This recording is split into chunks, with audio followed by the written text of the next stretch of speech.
Bienvenue à tous. On est aujourd'hui pour discuter d'un enjeu important sur la question des égalités femmes-hommes, qui est un enjeu central, comme vous avez pu le constater durant votre séjour dans vos institutions, vos universités. C'est un enjeu qui est d'autant plus central et primordial que c'est devenu même la priorité numéro 1 de la politique féministe internationale du développement de notre ministre, la ministre Bibeau, sur laquelle on n'a plus non seulement une exigence de moyens, mais on a une exigence de résultats. Alors c'est dans cette ligne-là, dans ce contexte général-là que s'inscrit aujourd'hui cette discussion. Elle s'inscrit aussi parce qu'on y croit, et s'inscrit aussi parce que, comme vous le faites depuis ce matin, vous réfléchissez sur le bilan de vos apprentissages, tant fondamentaux que transversaux, mais aussi vous allez commencer à réfléchir dès demain sur votre rôle d'agent de changement. Et en tant qu'agent de changement, il y a des éléments transversaux que vous devez prendre en considération dans toutes les décisions que vous allez prendre.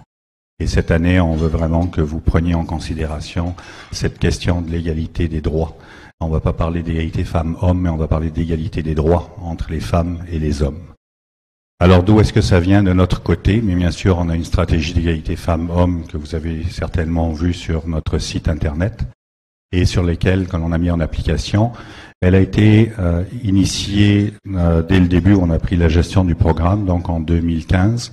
Et la manière dont on avait effectué, dans un premier temps, c'est sûr que nous avions une commande très ferme de la part du ministère, parce que décembre 2014, les derniers résultats qu'on avait par rapport à l'accès des femmes au programme de bourse, on était aux alentours de 35% de femmes seulement qui bénéficiaient de ce programme-là. Donc le ministère nous a clairement demandé, je vais utiliser un anglicisme dans un programme de la francophonie, nous a clairement demandé d'adresser cet enjeu et ça devait être un des enjeux prioritaires sur lesquels on devait travailler. Donc ce que l'on a fait, on a inversé la manière de faire habituelle parce que souvent ce que vous allez avoir dans vos institutions, dans toute organisation, on développe une belle stratégie, on met des mois et des mois à la concevoir et après ça, on se dit bon mais comment on fait et qu'est-ce qu'on fait avec cette stratégie-là? Nous avons plutôt nous avons voulu aller à l'inverse et nous avons mandaté une consultante que vous avez tous rencontrée lors de la session d'acclimatation, enfin pas que tous, mais une grande partie lors de la session d'acclimatation de Québec, Madame Marie-France Paradis, qui est une spécialiste des questions d'égalité femmes-hommes et qui a une très grande expérience de travail dans le secteur du monde du développement. Et je l'avais envoyé dans 4 pays. C'était le Vietnam pour représenter un peu les pays d'Asie, Haïti pour le Caraïbe, le Maroc pour l'Afrique du Nord et le Moyen-Orient, et le Mali pour l'Afrique subsaharienne. Et elle était allée voir quels étaient les enjeux vécus par les femmes, tant en termes d'accès au programme, donc le avant, le pendant, quels étaient leurs enjeux pendant qu'ils étaient ici, et ensuite l'enjeu qui va certainement vous rencontrer, ça va être toute la question du retour. À partir de ce moment-là, elle nous a élaboré 17 recommandations pour être en mesure de répondre à ces enjeux-là, que nous avons mis en application pendant 1 année et demie pour voir qu'en effet, ces recommandations-là fonctionnent. Et à partir de ce moment-là, nous avons conçu notre stratégie et nous avons travaillé là-dessus. La stratégie-là, nous l'avons appelée Agir pour l'égalité femmes-hommes. Le A étant pour assurer une participation équilibrée des femmes et des hommes, le G pour garantir l'égalité d'accès au programme, le I pour intégrer dans toutes les dispositions une approche soucieuse d'égalité et le R pour réduire les stéréotypes de genre et le sexisme. Aujourd'hui, la discussion que l'on va avoir avec nos brillantes et très renommées panélistes va rejoindre le R et le I dans le sens où on cherche à réduire les stéréotypes de genre et de sexisme et on veut intégrer dans toutes les dispositions cette approche soucieuse d'égalité. Je ne rentrerai pas en détail dans la stratégie d'égalité femmes-hommes parce que au-delà de ce schéma-là, il y a vraiment une réflexion profonde qui a été faite et vous pourrez aller la relire si vous ne l'avez pas encore lue. Elle est disponible sur le site internet. Nous sommes aujourd'hui en partenariat par rapport à cette discussion-là avec l'Institut Femmes, Société, Égalité, Équité de l'Université Laval. Donc je remercie d'avoir bien voulu embarquer avec nous, mais quoique ils ont pas eu, on n'a pas eu beaucoup besoin de leur tordre le bras parce que c'est un de leurs chevals de bataille. Et ils sont représentés aujourd'hui par Dominique Tanguay, qui est la directrice adjointe de l'Institut et qui va jouer le rôle de maîtresse de cérémonie, parce que moi, si je commence à parler, j'arrête plus. Alors, je préfère lui passer la parole. Alors, pour juste faire une courte bio de Dominique, donc elle a travaillé comme professionnelle de recherche auprès de titulaires de différentes chaires, la chaire Terre, Bon Enfant, Femmes, Savoir, Société, la chaire de leadership en enseignement, Femmes et Organisation de l'Université Laval. Alors, en termes de formation, si j'y vais du plus éloigné vers le plus proche, elle a fait un baccalauréat en études internationales à York University, par la suite un DESS en études féministes à l'Université Laval, une maîtrise en relations internationales et pour finir un doctorat en sciences de l'orientation. Donc, on peut dire qu'elle est solide. Et ses intérêts de recherche portent principalement sur la progression et la rétention des femmes sur le marché du travail, la participation des femmes à l'enseignement supérieur, ainsi que l'articulation entre les divers rôles de la vie. Donc, sans plus tarder, je vais lui donner la parole pour qu'elle puisse vous présenter et animer tout le reste. Merci Dominique, on peut l'applaudir. Merci beaucoup. Merci beaucoup. Bonjour tout le monde, c'est vraiment un plaisir d'être avec vous aujourd'hui pour cette table ronde. Le titre est disparu. Mais la table ronde porte, comme M. Toufik vous l'a dit, sur l'engagement féministe, une lutte individuelle, sociale, institutionnelle et politique pour chacune et chacun. Nous avons 4 très inspirantes panélistes. Je vais vous les présenter l'une à une. La première est Mme Michèle Asselin, qui est directrice générale de la COSI depuis 2015. Elle cumule 30 années d'expérience dans le mouvement de la solidarité internationale et le mouvement des femmes. De 2010 à 2015, elle a assuré la coordination du Centre international de solidarité ouvrière, le CISO, organisme qui regroupe les organisations syndicales québécoises et qui intervient principalement sur des questions reliées au travail décent. Elle a siégé au conseil d'administration de l'Association québécoise de coopération internationale de 2011 à 2015. Elle a réalisé 3 mandats à la présidence de la Fédération des femmes du Québec de 2003 à 2009. Elle a occupé le poste de coordonnatrice de l'Aire des centres de femmes du Québec, regroupement de plus de 90 organismes membres durant 9 ans, et elle a également à son actif plusieurs années dans le domaine de la solidarité internationale au sein de la Marche mondiale des femmes. De plus, elle a été membre du conseil d'administration de la Ligue des droits et libertés, organisme québécois de défense des droits humains de 2010 à 2016. Notre deuxième panéliste est Mme Emilia Castro. Alors, Mme Castro est arrivée du Chili en décembre 1974 en qualité de réfugiée politique à la suite du coup d'État de 1973. Arrivée à Québec, elle suit des cours de francisation puis devient éducatrice en centre de la petite enfance. Elle s'implique dans la création du réseau des services de garde au Québec et participe à la fondation du premier syndicat des garderies, devenu Centre de la petite enfance. Syndicaliste et féministe, elle est élue en 1992 vice-présidente du Conseil central de Québec-Chaudière-Appalaches de la Confédération des syndicats nationaux, la CSN. Emilia sera jusqu'en 2017 responsable des dossiers de la condition féminine, de la formation et des liens avec le mouvement des femmes. En 1995, elle participe activement à l'organisation de la Marche du pain et des roses contre la pauvreté. Et en 2000, elle participe à l'organisation de la Marche mondiale des femmes contre la pauvreté et la violence et devient l'une des fondatrices de la coordination du Québec de la Marche mondiale. Elle occupe aussi le poste de vice-présidente de la Fédération des femmes de 2003 à 2009. Pendant plusieurs années, Emilia Castro a participé à des instances régionales de développement économique et représente les groupes de femmes de la capitale nationale au Centre local de développement. En tant que représentante des Amériques, elle est membre du Comité international de la Marche mondiale des femmes de 2008 à 2015. Elle est toujours membre du comité directeur de la chaire Claire Bonenfant, Femmes, Savoir et Société à l'Université Laval. Notre troisième panéliste est Mme Françoise David. Elle est titulaire d'un baccalauréat en service social de l'Université de Montréal. Elle a travaillé comme organisatrice communautaire puis agente d'information au Centre de services sociaux du Montréal métropolitain de 1972 à 1986. Elle devient présidente de son syndicat et responsable du comité de conditions féminines de la Fédération de la santé et des services sociaux à la CSN de 1977 à 1984. En 1994, elle accède à la présidence de la Fédération des femmes du Québec, poste qu'elle occupera jusqu'en 2001.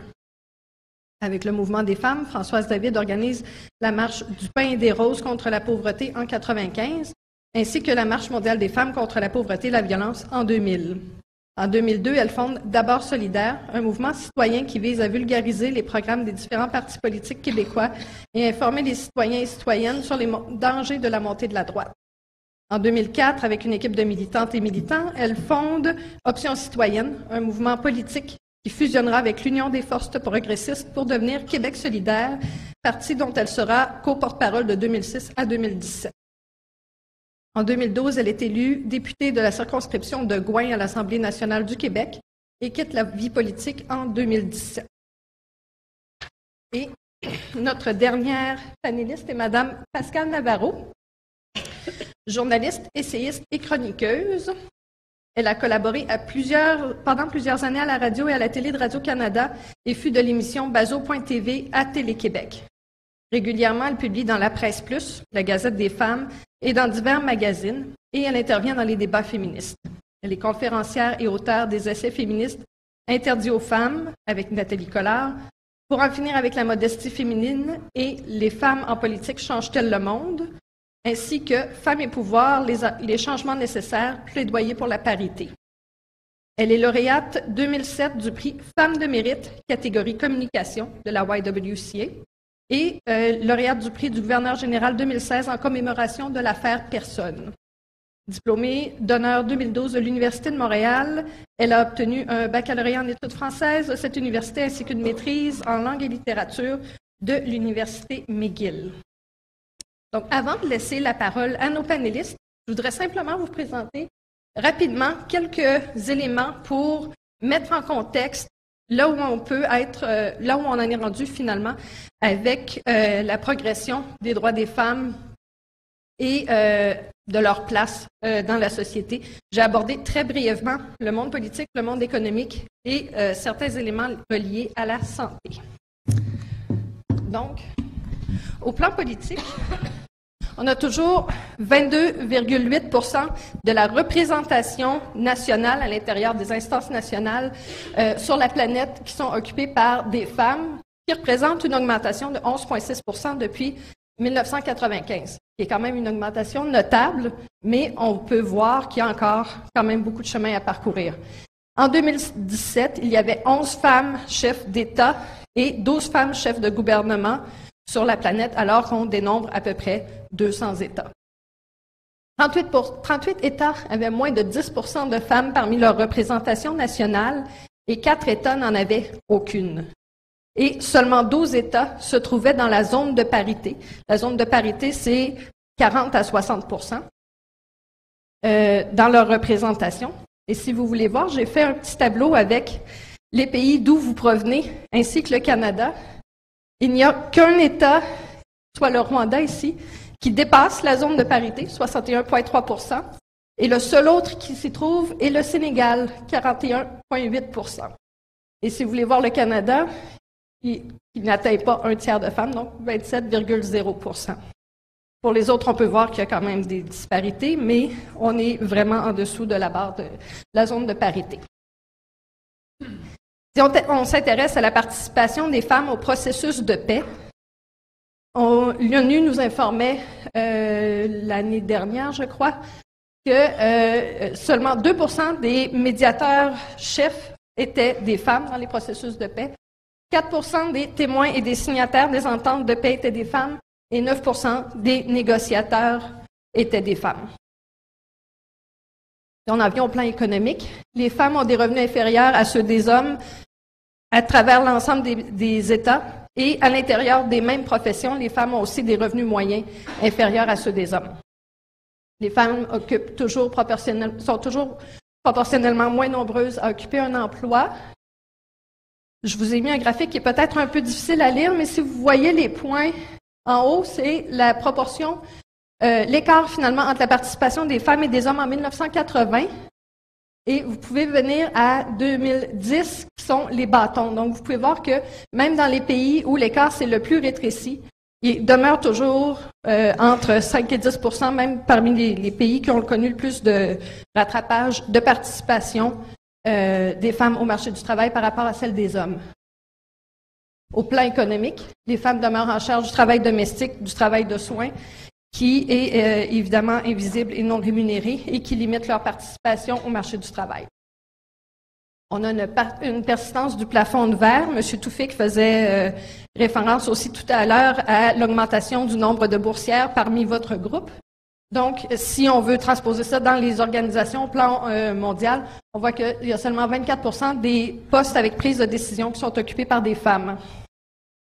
Au niveau des conditions de travail et de vie, les femmes sont moins souvent propriétaires d'entreprises, moins souvent propriétaires de la terre, donc elles ont moins accès à un revenu. Elles ont aussi moins accès au crédit ou à l'épargne pour pouvoir en acquérir. On peut parler de la persistance de la ségrégation professionnelle, c'est-à-dire le fait que les femmes se concentrent dans certaines professions alors que les hommes se concentrent dans d'autres. On sait que les femmes sont surreprésentées dans les emplois peu valorisés, peu syndiqués et faiblement rémunérés. Donc, travailleuses domestiques, on est au-delà de 80%. Et pour les ouvrières du textile, on est au-delà de 80%. Donc, dans ce lendemain de l'anniversaire du Rana Plaza, cet édifice qui s'était écroulé au Bangladesh, qui avait fait plus de 1000 décès de femmes il y a 5 ans, on peut se rappeler que cette industrie est largement féminine. Au Québec, si on veut un cas plus près d'où on se trouve présentement, seulement 25 des 140 catégories professionnelles sont mixtes. Donc, compte entre 40 et 60% de femmes en 2010. Et en fait, on est en recul parce que c'était 26 en 2005. On voit que les emplois sont toujours fortement ségrégés, soit en emploi d'hommes ou emploi de femmes. Très rapidement, au niveau de la santé, 51% des personnes atteintes par le VIH-Sida sont des femmes et parmi les nouvelles infections, c'est 58% chez les jeunes. La violence conjugale et intrafamiliale touche davantage les femmes. 35 à 70% selon les contextes nationaux vont vivre la violence familiale ou intrafamiliale au cours de leur vie. Et avec les événements qu'on connaît présentement qui sont déroulés à Toronto il y a 2 jours, on peut voir qu'il y a encore des événements où la violence est dirigée davantage à l'égard des femmes. Et plusieurs éléments marquent bien sûr la santé et les conditions de vie des femmes, dont l'accès à l'éducation et l'âge du mariage. Donc, dans ce contexte, je vous invite à réfléchir à la fois aux progrès qui ont été réalisés, mais aussi aux écarts qui restent encore à franchir et à la vitesse à laquelle les changements se déroulent. On voit que le rythme, malgré ce qu'on entend des discours, le rythme de changement n'est pas particulièrement rapide. Donc, je vous invite à garder ces questions en tête. Qu'est-ce qui explique les inégalités persistantes? Comment pouvons-nous agir pour changer les choses? Et comment pouvons-nous mobiliser nos organisations pour initier et soutenir des changements durables? Je vais passer la parole à nos panélistes qui vont vous parler pendant quelques minutes chacune. Je vous invite à noter vos questions. Il va y avoir un micro disponible pour faire l'échange par la suite avec la salle. Et sur ce, je passerai la parole à Madame Navarro pour la première intervention.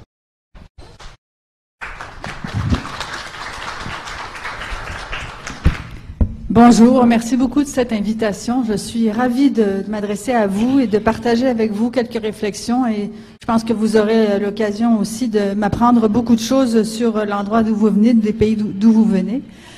Vous avez parlé de parité. Moi, ce que je fais depuis quelques années, c'est de travailler à l'importance, si vous voulez, de la parité ici au Québec.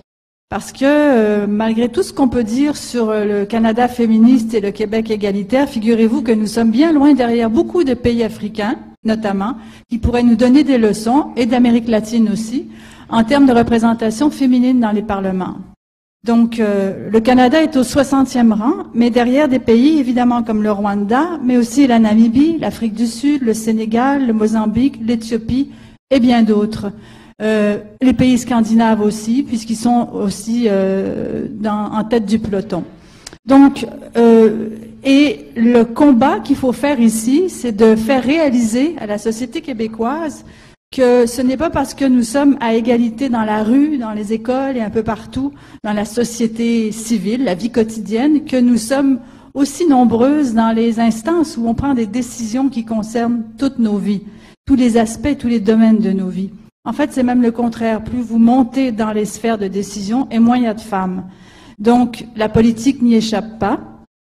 Et c'est tout un travail de défrichage parce que la parité, il y a quelques années, bon, certains groupes féministes en parlaient, mais disons que c'était loin d'être une priorité parce qu'on considérait que l'égalité qui avait lieu, si vous voulez, l'égalité de droit, puisqu'on a l'égalité inscrite dans les chartes et dans plusieurs de nos textes de loi, eh bien qu'elle avait un équivalent dans l'égalité de fait. C'est-à-dire qu'on s'imaginait que dans la vie, tout serait réglé pour les femmes puisque nous avons une égalité de droit. Or, c'est pas le cas.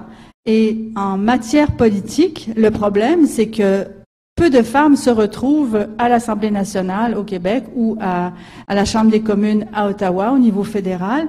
Et ce, même si le gouvernement se dit féministe. Alors, prenons l'exemple du gouvernement de Justin Trudeau, qui est un gouvernement qui proclame, bien sûr, son féminisme et son souci de l'égalité, notamment en matière de développement international. On ne peut pas dire qu'ils sont avares de mots et de concepts et même de subventions pour l'exprimer, ce qui est fort bien.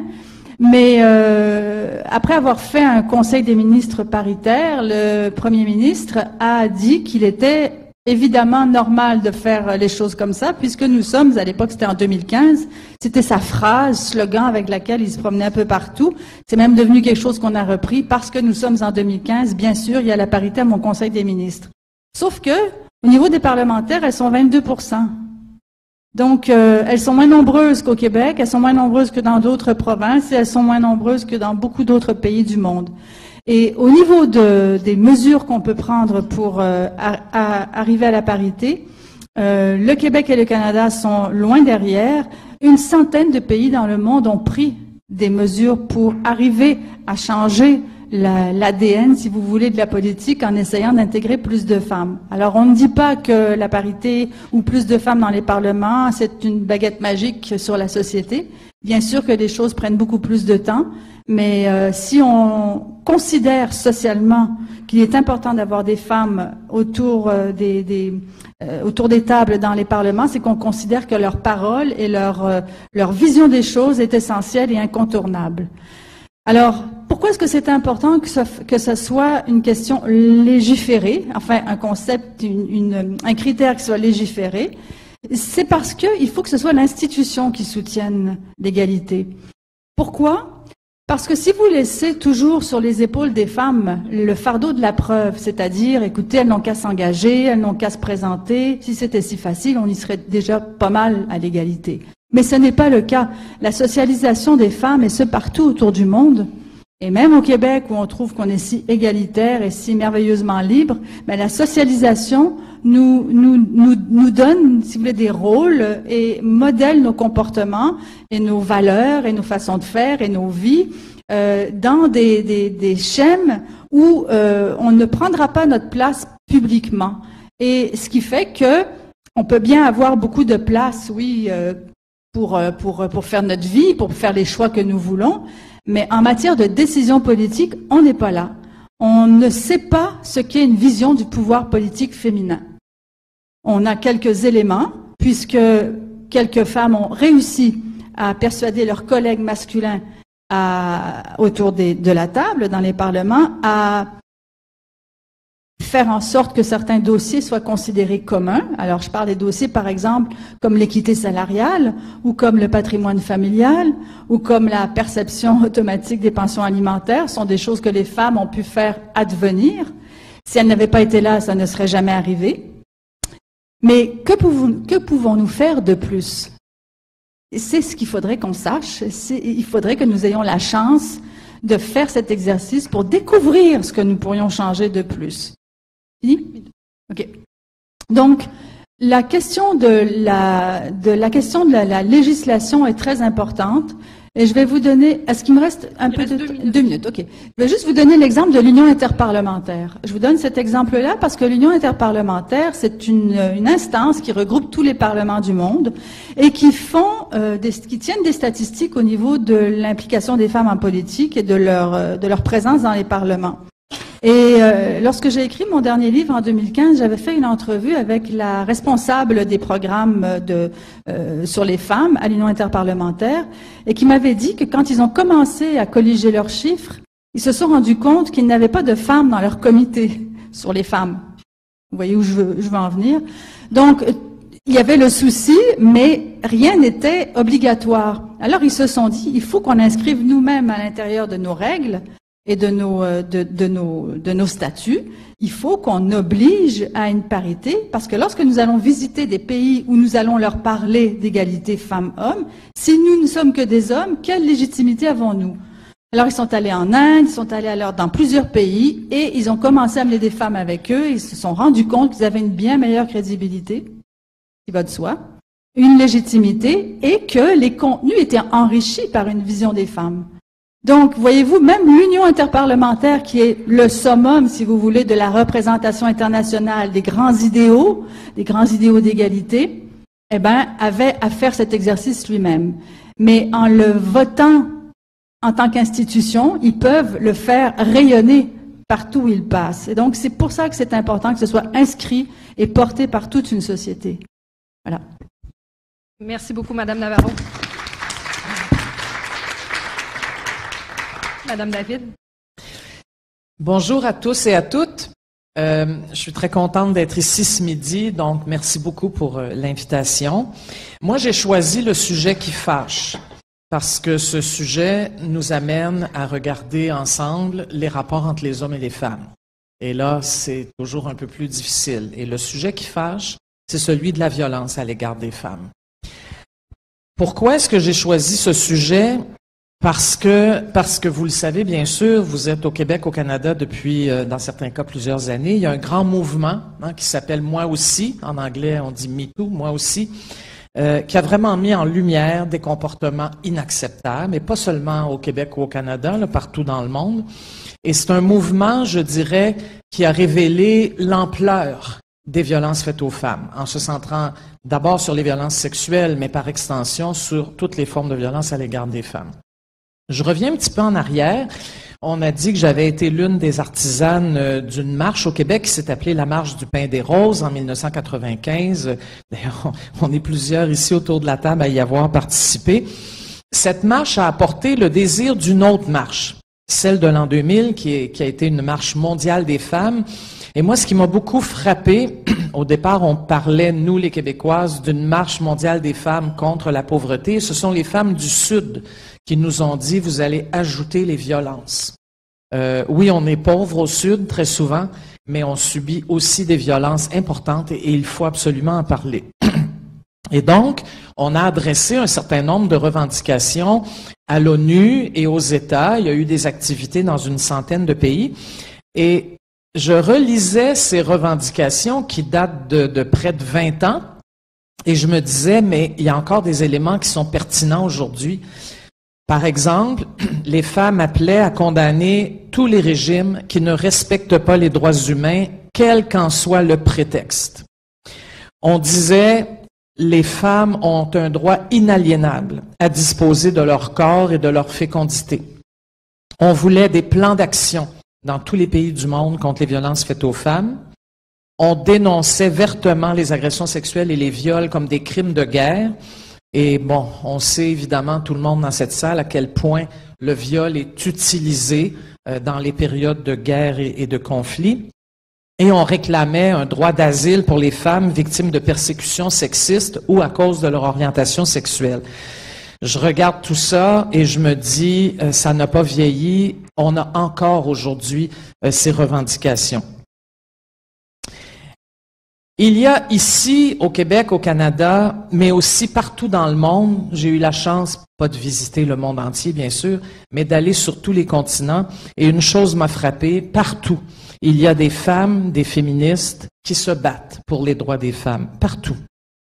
Pour le droit à l'égalité, ça se fait de toutes sortes de manières, dans toutes sortes de milieux, y compris les milieux politiques. Et ce qui est intéressant, c'est que de plus en plus d'hommes appuient ces femmes et ces féministes, mais que de chemin il reste à faire. Je pense qu'on l'a vu avec les chiffres. Moi, je voudrais vous donner des chiffres récents j'ai diverses sources, mais principalement l'ONU, qui touchent les violences à l'égard des femmes parce que, sachant que j'allais en parler, je pense que Dominique a décidé de ne pas en parler. Si on parle d'une sorte de moyenne mondiale, 70% des femmes à travers la planète, un jour ou l'autre, sont ou seront victimes d'une forme ou une autre de violence. Au moment où on se parle, 720 millions de femmes dans le monde ont subi un mariage précoce. 130 millions de femmes dans le monde ont subi des mutilations génitales qui ont des conséquences importantes sur leur santé. 700 millions de femmes dans le monde ont subi de la violence conjugale. Alors, c'est sûr que quand on regarde ça, on se dit, ça n'est pas exactement reposant. Il y a du travail à faire, mais en plus, je regardais dans certains pays, là, on voit des situations dramatiques qui sont particulières. En 2007, en Inde, on dénombrait 8000 décès de femmes liés à la question de la dot. Au Guatemala, au moment où on se parle, 2 femmes sont assassinées chaque jour. 800 000 personnes par année sont victimes de trafic entre les pays, trafic surtout sexuel, 80% de femmes. Et dans l'Union européenne, 50% des femmes se disent victimes de harcèlement sexuel. Alors, la question, évidemment, c'est, malgré tous les efforts qui ont été faits, parce qu'il y en a eu, mais comment est-ce qu'on en est arrivé là? J'avais beaucoup de choses à vous dire que je vais raccourcir infiniment et on pourra échanger là-dessus. Mais il y a quelque chose qui s'appelle le patriarcat, puis je pense qu'il faut être capable de le nommer comme un système social qui ne rend pas chacun des hommes vivant sur la planète coupable. Ça n'est pas ça l'intention. L'intention, c'est de parler d'un système, de la même façon d'ailleurs qu'on pourrait parler dans nos pays de racisme systémique. Donc, il y a des systèmes qui existent depuis des siècles et qui font en sorte qu'un sexe est dans une situation d'infériorité par rapport à un autre. Il y a une sorte de culture de l'infériorisation des femmes et c'est ça que moi aussi a mis en lumière. Les gens de mon pays, d'ailleurs, à cause du mouvement Moi aussi, ont dû se dire, ben, chez nous aussi. Et ça a été terriblement important. Je pense en fait que ce mouvement au Québec et au Canada marque une sorte de point tournant dans les revendications féministes et dans l'obligation que la société a de changer la situation. Alors, comme il me reste 1 minute, bien sûr, il y a des solutions. Il y a des solutions institutionnelles. Les gouvernements peuvent prendre des positions, peuvent adopter des lois. Puis, bien sûr, les solutions résident aussi dans ce travail que nous allons faire tous et toutes ensemble dans tous nos pays pour changer les mentalités. La question de l'éducation est absolument centrale. Mais je ne négligerai pas, comme Pascal l'a dit, toute l'importance des lois qui criminalisent, par exemple, les diverses formes de violence à l'égard des femmes. Et je pense qu'à ce niveau-là, plusieurs d'entre vous pourront intervenir lorsque vous serez de retour dans votre pays. Merci.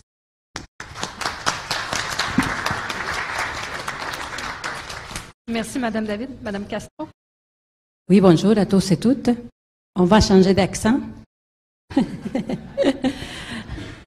Alors, je remercie beaucoup le comité qui nous a invités. Ça nous donne l'occasion de pouvoir échanger avec vous d'un thème qui nous tient à cœur, c'est l'égalité entre les hommes et les femmes. Partout où les femmes s'organisent pour la défense de leurs droits et pour l'avancement de leur société, parce que ça va ensemble, des questions d'égalité est présente. En préparant cet exposé, j'ai contacté encore une fois que le chemin parcouru par les femmes au Québec, mais aussi dans le monde, est parsemé des avancées et malheureusement des obstacles et des reculs. On a toujours ce mouvement de va-et-vient. Tout au long de ce parcours, nous avons mis sur la sellette, nous les femmes, les inégalités qui existent.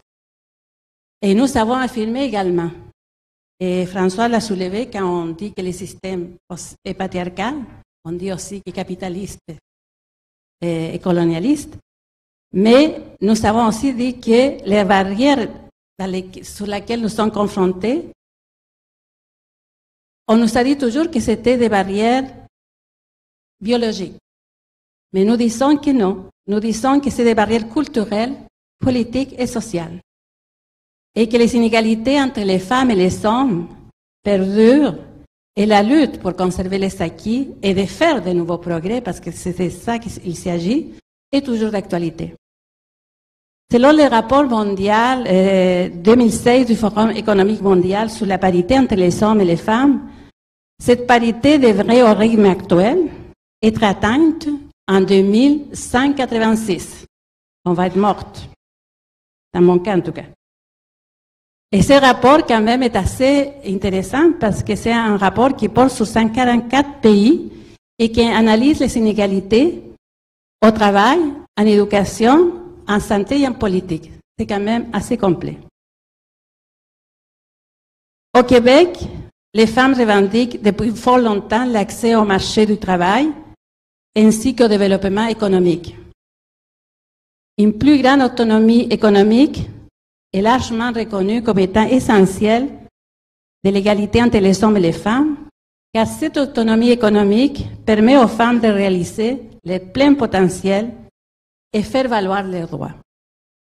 Il s'agit également d'une stratégie efficace pour réduire la pauvreté, assurer la croissance économique de nos pays, améliorer la santé et le bien-être général des populations. En effet, il est connu que les femmes ont tendance à investir plus dans leur famille que les hommes. Les femmes ayant accès à des emplois et des opportunités économiques permettent à leurs enfants d'accéder à des services de santé, d'éducation de qualité, ce qui aide à briser le cycle de la pauvreté.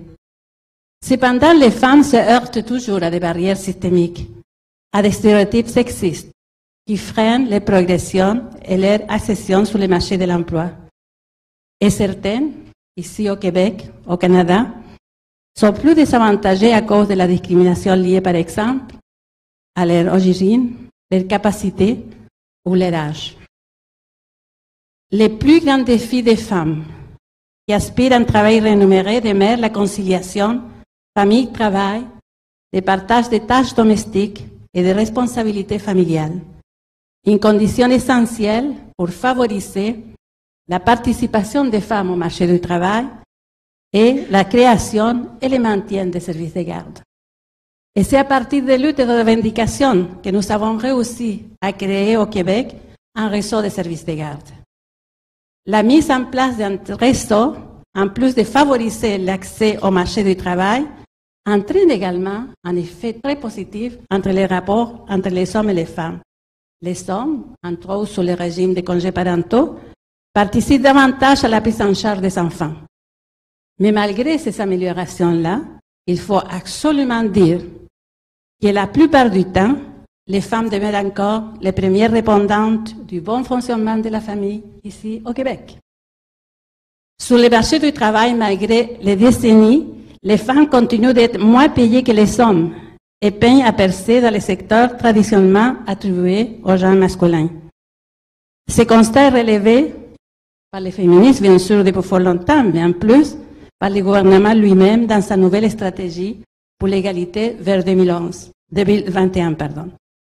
L'Institut de statistique du Québec nous rappelle que les femmes gagnent 79,1% du salaire hebdomadaire des hommes de la province en 2016. Et c'est parce que nous sommes confrontés à une discrimination systémique qui persiste sur le marché du travail québécois. Imaginez-vous encore la situation des femmes racisées où la discrimination est double, puis entraîne des salaires encore plus faibles. Et on clame haut et fort que la société québécoise est une société égalitaire. On a même voté une loi sur l'équité salariale en 1996, mais elle n'est pas appliquée autant au privé qu'au public. Ces quelques chiffres nous démontrent qu'on a encore beaucoup de chemins à parcourir avant, comme le disaient mes collègues avant, que l'égalité des droits devienne une égalité des faits. Et c'est pour ça que nous continuons à travailler et à marcher. Nous avons parlé beaucoup de la marche mondiale, puis avec ça j'ai fini mon exposé. La Charte mondiale des femmes pour l'humanité que nous avons adoptée au Rwanda en 2004 et qui se fondent sur 5 valeurs qui sont l'égalité, la liberté, la solidarité, la justice et la paix. Il y avait, dans la description du valeur égalité, une affirmation que j'ai retenue pour finaliser. Les femmes sont des citoyennes à part entière avant d'être conjointes, des compagnes, des épouses, des mères et des travailleuses. Et je pense que ça, il faut l'intégrer et il ne faut jamais l'oublier. Merci.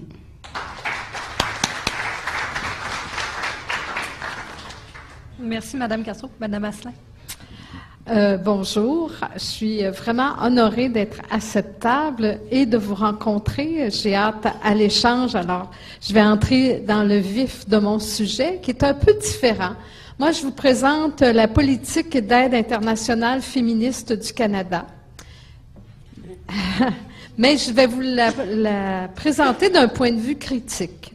Du point de vue critique des organismes de coopération et de solidarité internationale, dont je travaille à l'Association québécoise.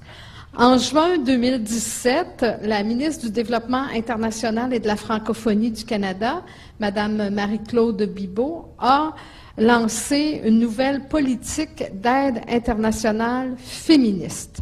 Alors déjà, dans son appellation, il y a comme un plaidoyer ou une affirmation.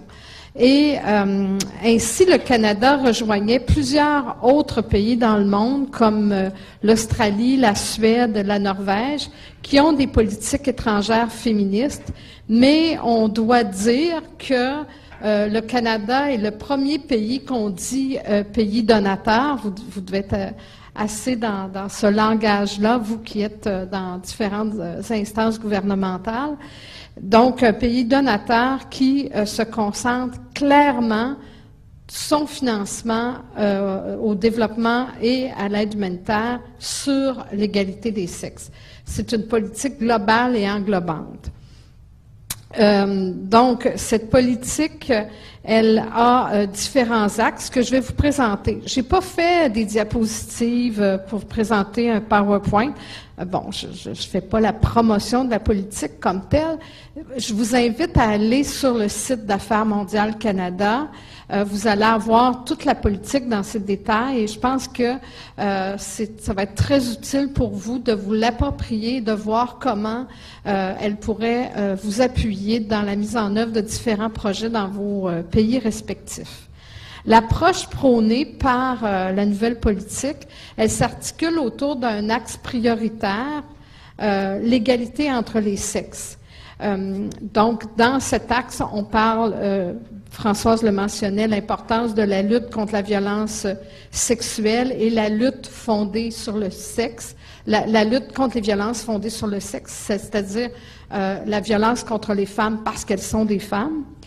Soutenir les organisations, les mouvements locaux qui défendent les droits des femmes, accroître la capacité institutionnelle du secteur public à créer des programmes et des politiques promouvant l'égalité entre les sexes et à investir dans la recherche, la collecte de données et les activités d'évaluation liées à l'égalité entre les sexes. Donc, ça, c'est l'axe prioritaire distinct pour l'égalité des sexes. Avec cet axe, la politique s'appuie sur 5 piliers. La dignité humaine. La dignité humaine, ça comprend la santé, la nutrition, les droits sexuels et reproductifs, l'éducation, l'aide humanitaire. Deuxième pilier, la croissance au service de tous. Alors là, on pourrait faire une conférence juste sur cet aspect-là. Qu'est-ce qu'on veut dire d'abord par croissance? Au service de tous et de toutes. Bon, leadership économique, accès aux possibilités économiques, surtout en agriculture, emploi décent, droits et propriétés, inclusion financière, etc. L'environnement et l'action pour le climat, qui est un troisième axe important. La gouvernance inclusive et la paix et la sécurité. Dans cette approche et ces axes, on retrouve énormément de préoccupations portées par le mouvement féministe québécois et canadien, par les organismes de coopération et de solidarité internationale.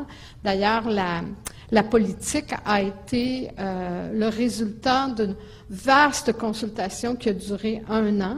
Alors, on retrouve plusieurs éléments que nous avions portés et qu'on portait depuis de nombreuses années. Donc, cette politique, elle n'est pas née simplement d'un engagement du Parti libéral, mais elle est issue aussi de mouvements sociaux, d'actions depuis 20, 30, 40 ans qui ont témoigné que si on axe notre action sur l'égalité des femmes, ben c'est un levier puissant pour l'amélioration de toute société, peu importe où elle est située dans le monde.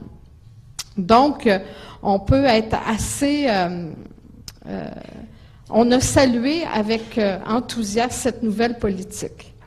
Cependant, on se demande si la politique va avoir les moyens de ses ambitions, parce que on fait un virage. Il me reste 1 minute? 2 minutes. Je n'ai pas dit le quart de ce que je voulais dire, mais bon, il y a très peu, il n'y a pas eu de nouveaux financements. Et je voulais faire un lien avec un engagement. Le lendemain ou quelques jours après, le gouvernement du Canada a présenté sa nouvelle politique de défense nationale. Et c'est assez choquant un peu parce que, je ne vous parlerai pas de la politique de la défense, mais le ministre de la Défense a parlé que l'armée était un outil indispensable de la politique étrangère du Canada et que si nous prenons au sérieux le rôle du Canada dans le monde, nous devons prendre au sérieux le financement de notre armée. Dans la prochaine décennie, le budget de la défense va augmenter de 70% au Canada pour atteindre 32,7 milliards de dollars. Les investissements du Canada dans la défense passeront de 0,98% à 1,4% du PIB d'ici 26-27. C'est un contraste vif avec le manque de nouveaux financements affectés aux efforts de développement et d'aide humanitaire du Canada. Notre pays, le Canada, n'atteint à peine 0,26% de son revenu national brut dans l'aide publique au développement. Or, le Canada, il y a très nombreuses années, a dit à l'ONU que tous les pays du Nord ou donateurs devraient investir au moins 0,7%. On est très, très loin là, de ce qu'on met dans la défense, puis on est encore très loin. Et pour vous donner une image forte, à l'heure actuelle, le pays, le Canada, investit un peu moins de 4 $ dans la défense par dollar investi dans le développement. Alors, si on veut faire vraiment la différence dans une politique féministe, et il y a énormément d'enjeux qui témoignent de la pertinence d'avoir une politique féministe, il faudrait lui donner des moyens. Donc, il y a d'autres choses, il y a certaines incohérences parce qu'on ne trouve pas suffisamment de place à la transformation, donc appuyer des groupes qui agissent pour transformer les sociétés, appuyer les défenseurs des droits des femmes, appuyer le mouvement des femmes. Il y a des mouvements féministes partout dans le monde. Mais ce que je peux vous dire, c'est que les organismes de coopération, de solidarité, les organismes féministes, nous allons poursuivre le travail de solidarité internationale et nous nous servirons certainement de cette nouvelle politique d'aide féministe comme d'un outil, d'un levier, et nous confronterons le gouvernement canadien à ses engagements pour qu'ils soient réels. Alors j'espère qu'on va travailler ensemble et que vous allez vous approprier cette politique pour en faire un levier dans vos pays en appui à la longue lutte pour l'égalité des femmes.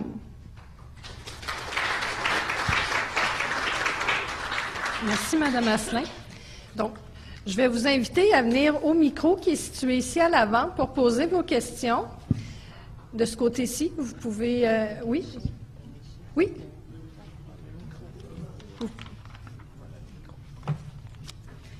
Peut-être simplement vous présenter, donner le programme où vous étiez cette année, votre pays d'origine, et ensuite poser votre question. Oui, ça fonctionne. Merci. Je remercie les panélistes pour ce brillant exposé et de nous avoir nourris de toutes ces connaissances. Je suis Darès Kwame, je viens de la Côte d'Ivoire. Je suis le programme maîtrise professionnelle en technologie éducative. Ma question, c'est une préoccupation. Je voudrais effectivement savoir, est-ce qu'il faut être femme pour être féministe? Mesdames, oui, madame. Je pense que vous avez 2 micros sur la table. Je vais vous laisser. Oui. Madame Lavant. Absolument pas. Vous pouvez être un homme féministe, il y en a plein, des alliés qui sont des faire-valoir du mouvement féministe, des gens qui savent, qui comprennent très bien les enjeux. Et c'est super important que les hommes fassent partie de cette lutte d'ailleurs, parce que sinon, en fait, tout revient à la communauté. Si les 2 hommes et femmes sont impliqués, ben toute la communauté va changer. Mais j'aimerais savoir pourquoi vous posez cette question. En fait, c'est pas une question anodine parce que je n'ai pas fait de la statistique, mais en tant que statisticien, le fait d'avoir une majorité de femmes à l'Assemblée, ça ne présage pas forcément que ce pouvoir ou bien ce gouvernement mène des actions dans le sens du féminisme. Par mes simples observations, il y a des gouvernements où dirigés pas par le président de la République ou le Premier ministre, mais les postes ministériels, c'est dirigé par des femmes, mais leurs actions ne vont pas dans le sens même d'aider les femmes à lutter contre toutes sortes de violences basées sur le genre. Oui. C'est pour cela que je m'interroge. Tout à fait. Je m'interroge, est-ce que c'est un peu ça mon inquiétude? Ça, ce sont des observations de terrain dans certains pays africains que j'ai eu l'occasion quand même de visiter en tant que professionnel, enseignant et autres activités de terrain. Merci. Ben, en tout cas, je vais juste terminer, puis après je passerai le micro, mais vous avez tellement raison, parce qu'en fait, c'est aussi mon souci avec toute la notion de parité. On parle toujours de chiffres, on parle toujours d'une égalité, enfin, numériquement parlant, mais moi, je parle aussi de parité qualitative. C'est-à-dire que si on arrive au pouvoir pour se fondre au modèle existant traditionnaliste, on ne changera rien. Il faut exister aussi en tant que femme, en tant que différemment du modèle existant. Donc, c'est vraiment important ce que vous dites, mais je pense qu'il faut aussi pas demander aux femmes de tout changer. Vous allez avoir des femmes qui vont reproduire les modèles, mais vous allez en avoir d'autres qui vont changer les choses. Et c'est pour ça qu'il faut beaucoup de femmes, parce que toutes ne sont pas féministes. Merci. J'aimerais ajouter que on va se parler concrètement. Si, à l'époque de Margaret Thatcher, comme première ministre de Grande-Bretagne, j'avais été anglaise, ben j'aurais pas voté pour elle. Toute femme fût-elle et soit-elle. Je veux dire, j'aurais pas pu parce qu'elle représentait, en fait, tout ce que je déteste dans le néolibéralisme et dans toutes les coupes qui se font par plusieurs gouvernements et qui ne touchent pas que les femmes d'ailleurs, mais qui touchent des jeunes, des personnes âgées, des personnes malades, etc. Donc non, il n'y a pas d'automatisme. Mais pour moi, le fait de dire il faut atteindre la parité, c'est juste une question de droit démocratique. Premièrement, il y a un groupe social qui s'appelle les femmes, qui forment 50% de la planète, et comment se fait-il que ce groupe est représenté très souvent dans les parlements par 20, 22, 25% de femmes? Ça n'a aucun sens.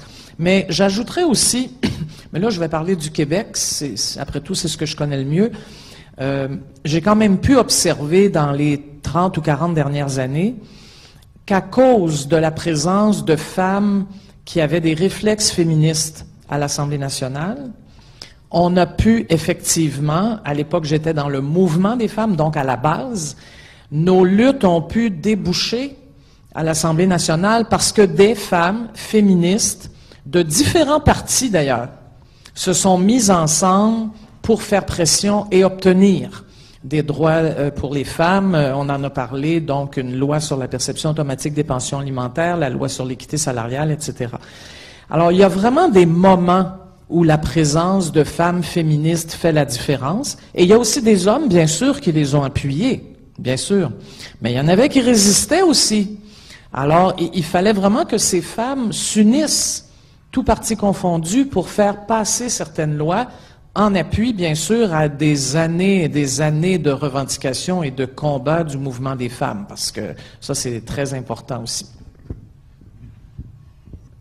Puis, je vais donner un exemple concret. Il y a eu, il n'y a pas si longtemps, une ministre du gouvernement libéral ici à Québec, au Québec, qui est responsable, elle est encore, hein, responsable du dossier des conditions féminines, et elle a fait des déclarations en s'affirmant non féministe.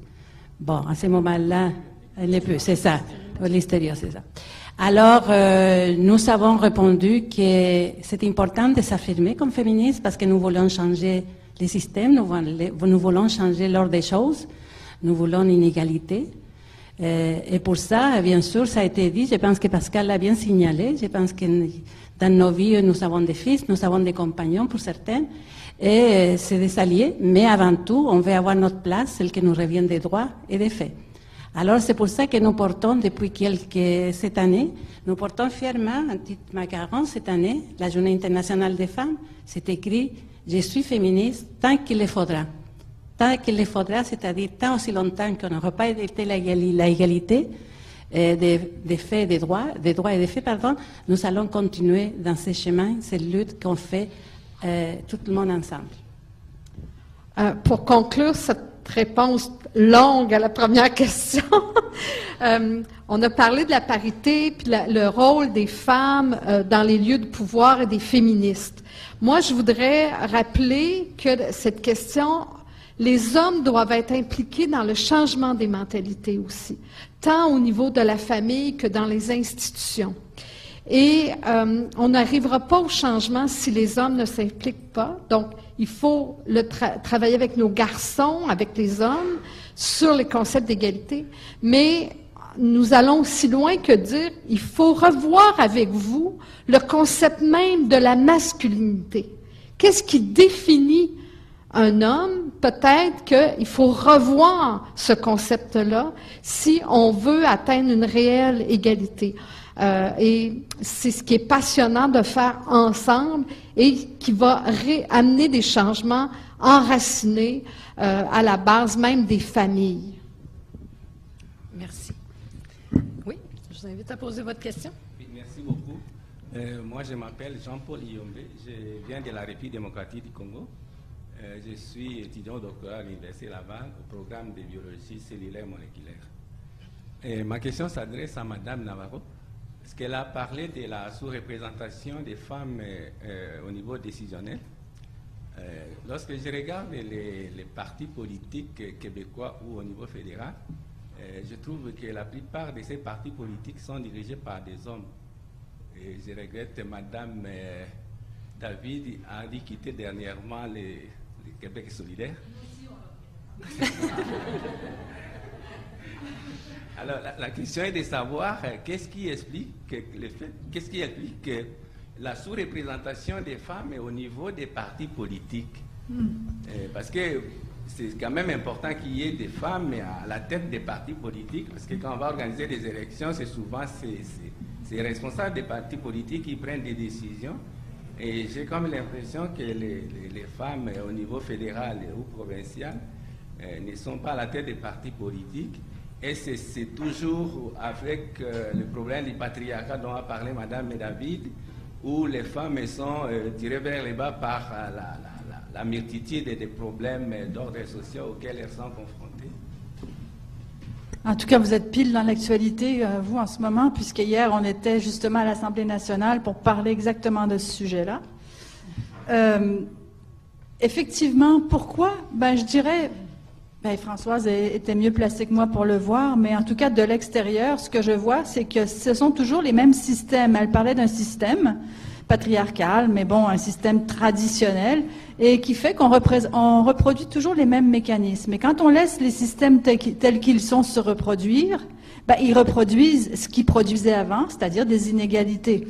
Donc, toute la socialisation des femmes et des hommes étant différente, celle des femmes ne les a pas du tout moulés à s'exprimer publiquement sur leur vision de la politique et du monde. C'est très rare que vous allez voir une femme spontanément décider de faire de la politique. Il y en a, mais souvent elles sont moulées par leur milieu familial où on parlait beaucoup de politique, où les parents faisaient de la politique. Là, vous allez les voir aller d'elles-mêmes. Mais sinon, il faut toujours aller les chercher parce que on n'est pas du tout moulé sur ce modèle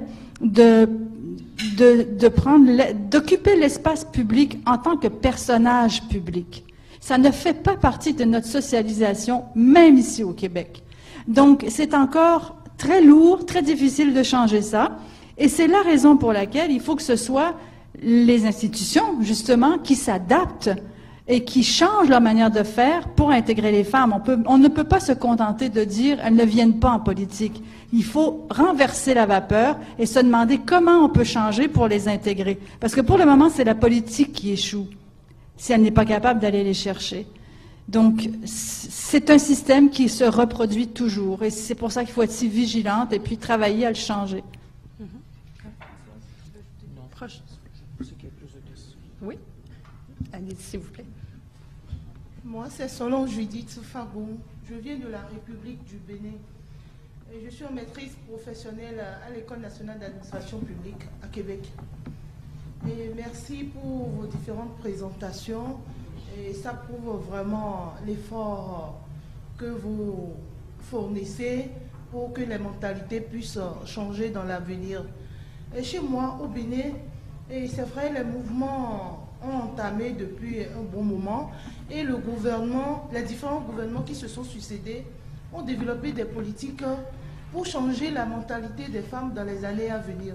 Par exemple, nous avons la scolarisation des filles, la gratuité de la scolarisation des filles, de la maternelle jusqu'en 3e année, 4e année secondaire, dans notre système éducatif, pour que les femmes puissent vraiment être instruites, pour pouvoir intervenir dans des instances de décision. Depuis que je suis venue au Canada, je n'entends que parler des mouvements des femmes, des mouvements des femmes.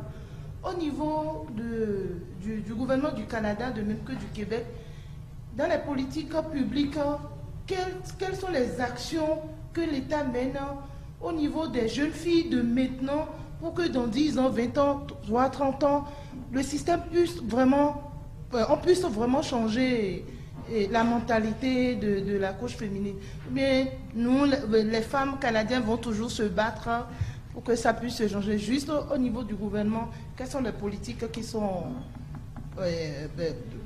prises en compte par le gouvernement? Je vous remercie. Ben, je peux peut-être faire un petit bout parce que ça, c'est une question qui mériterait elle aussi beaucoup de temps en termes de réponse. En fait, bien franchement, ça fait déjà un bon bout de temps qu'il n'y a pas eu, à mon humble avis, là, mes collègues pourront répondre aussi, mais de politique majeure en conditions féminines. En tout cas, il y a quand même des choses qui se font.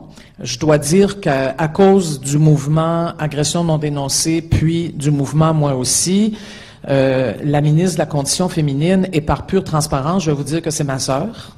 Ça donne, c'est comme ça, là. C'est ma sœur. Puis je l'aime. Mais on n'est pas du tout dans le même parti. Alors, elle est ministre de la Condition féminine et en toute honnêteté, puis je pense que plusieurs le reconnaissent, depuis qu'elle est ministre de la Condition féminine, elle se dit féministe déjà, c'est bon.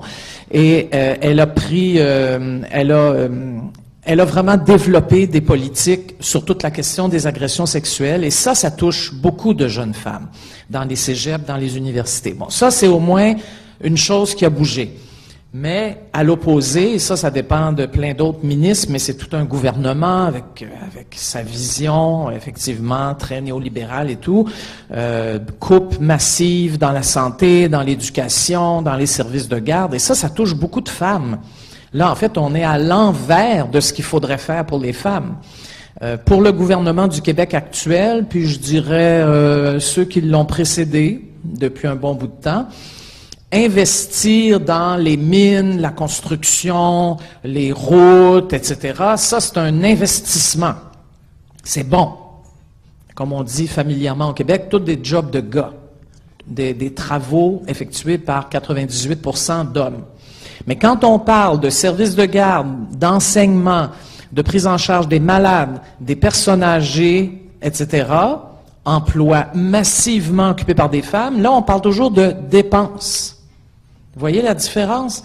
Et nos gouvernements, qui n'ont que comme horizon l'atteinte de l'équilibre budgétaire, puis faire plaisir aux gens les plus riches en baissant leurs impôts, c'est un peu manichéen ce que je dis parce que j'ai pas beaucoup de temps. On pourrait mettre des nuances, mais j'en mettrai pas parce que j'ai pas le temps. Mais c'est quand même ça. Baisser les impôts des plus riches et ne pas augmenter les prestations des plus pauvres. Diminuer les services aux gens.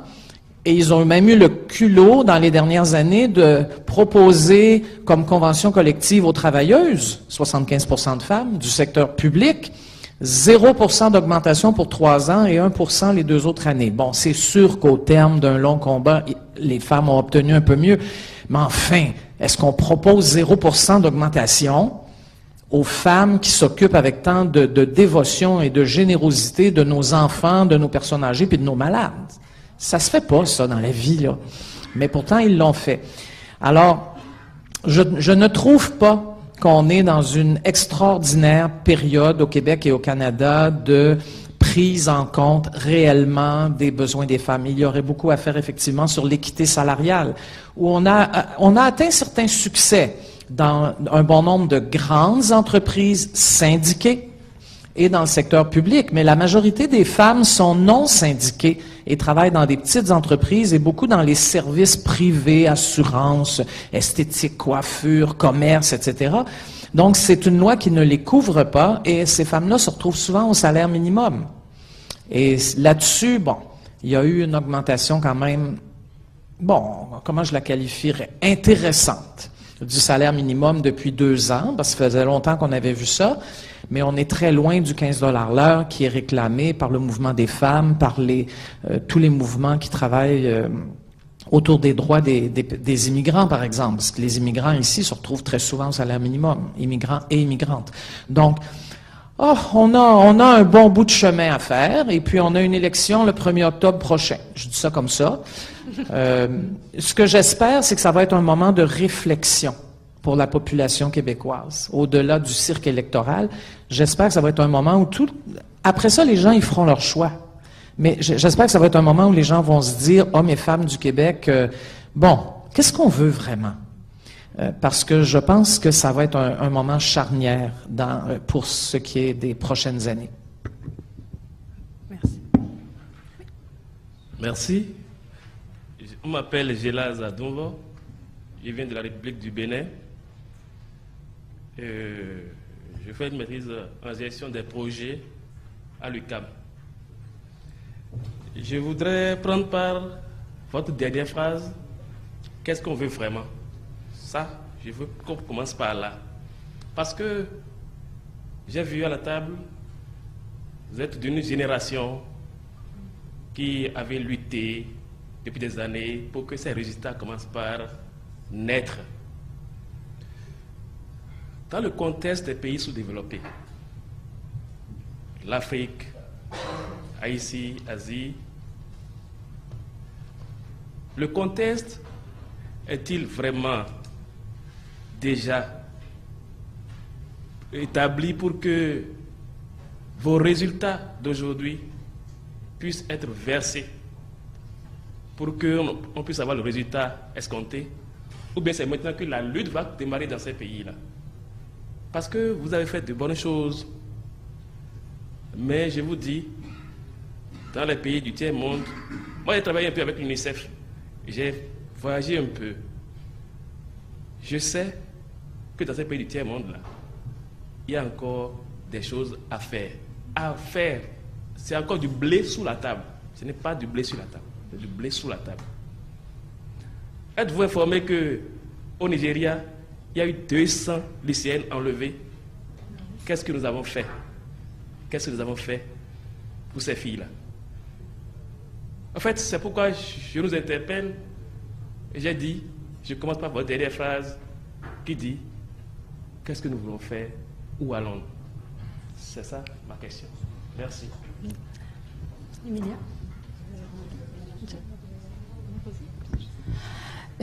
C'est extrêmement intéressant. Effectivement, On a fait référence pendant nos exposés que nous faisons partie d'un réseau mondial qui s'appelle la Marche mondiale des femmes. Et ça, pour nous, c'est une force. Nous l'avons créé collectivement, les femmes du pays du Nord et du pays du Sud. Françoise l'a bien signalé. Nous, on a proposé une marche des femmes contre la pauvreté. C'est les femmes du Sud qu'on dit faut ajouter la violence. Et nous travaillons depuis 2000 dans un réseau qui est permanent. Alors, nous travaillons en établissant des liens de solidarité, de partage puis de coopération, mais surtout de solidarité. Et c'est pour ça qu'hier, au Québec, les femmes étaient en action, comme partout dans le monde, entre autres, pour souligner ce qui est arrivé au Bangladesh, à Rana Plaza, la situation des femmes qui travaillent dans des entreprises textiles. Et partout, il y a eu des actions qui se sont faites 24 heures de solidarité. Parce qu'on sait qu'il faut créer des liens très forts, les maintenir, les consolider, parce que les victoires des unes, c'est les victoires des autres. Et les défaites des unes, c'est les défaites des autres. Alors aussi, il faut établir ces sortes d'égalité. Et nous faisons mention, et je vous conseille d'aller voir par Internet et chercher le Charte mondiale des femmes, parce que le contenu est vraiment intéressant. C'est un contenu qui a été fait et travaillé par toutes les femmes de différents pays du Sud et du Nord. Et ça dit, nous travaillons sur l'égalité entre les hommes et les femmes, mais aussi entre les femmes elles-mêmes, parce qu'on sait qu'il y a des différences. Donc nous avons ces préoccupations-là, puis est vraiment intégré dans notre travail des militants, parce que nous sommes des militantes, c'est comme ça qu'on se considère. Alors il y a Michel qui va compléter aussi. Alors, la question est bonne et la réponse est les femmes sont déjà en action partout dans le monde. Et pour avoir obtenu des avancées au Québec, et je crois que c'est partout pareil, il faut qu'il y ait un mouvement qui porte une vision, qui réclame des droits, des programmes, des mesures précises. Et dans chaque pays, on a nos propres revendications, nos propres regards sur les urgences, les besoins. C'est d'ailleurs la force de la Marche mondiale des femmes, c'est qu'on a porté des revendications collectives à l'ONU, à la Banque mondiale, au FMI, mais c'est dans chaque pays que les coordinations nationales ont défini pour elles-mêmes leurs propres revendications, des revendications de réforme du code du droit de la famille, de la criminalisation de la violence à l'égard des femmes, etc. Donc, c'est à partir des femmes elles-mêmes, il faut entendre les voix multiples des femmes qui peuvent porter leurs propres solutions. Et il y a des solutions, il y a des avancées, il y a des avancées partout. Mais il y a toujours cette tension dans une société, dans un État, entre un gouvernement et une société civile. Et souvent, quand on obtient une loi, par exemple, on a parlé de la loi sur l'équité salariale qui a été réclamée pendant des années et des années. Cette loi, elle a été une figure très importante parce qu'elle disait que dans notre société, il y avait une discrimination systémique à l'égard des femmes dans l'emploi. Mais ensuite, il a fallu qu'il y ait des mouvements importants qui rappellent constamment à l'État québécois qui avait adopté cette loi de la mettre en application, de la maintenir, de s'assurer qu'elle serait respectée. Donc, il faut toujours garder vif ce mouvement des femmes organisées pour pouvoir réclamer et s'assurer que les lois adoptées, enfin, elles s'appliquent et se maintiennent. Et je pense que ces dynamiques-là s'expriment différemment à travers le monde, mais elles sont toujours présentes entre des mouvements, des groupes, et ça peut être des groupes très locaux. Vous parliez d'Haïti, il y a beaucoup de groupes paysans en Haïti, et une des démarches importantes, c'est l'accès des femmes dans la coordination des groupements paysans locaux qui sont très souvent très éloignés de Port-au-Prince. Mais à ce niveau-là, il y a des changements. Et donc, on espère que ça va se refléter dans l'État, dans les programmes d'éducation, dans les services, dans l'accès à des emplois décents. Merci. Oui, avancez au micro, s'il vous plaît.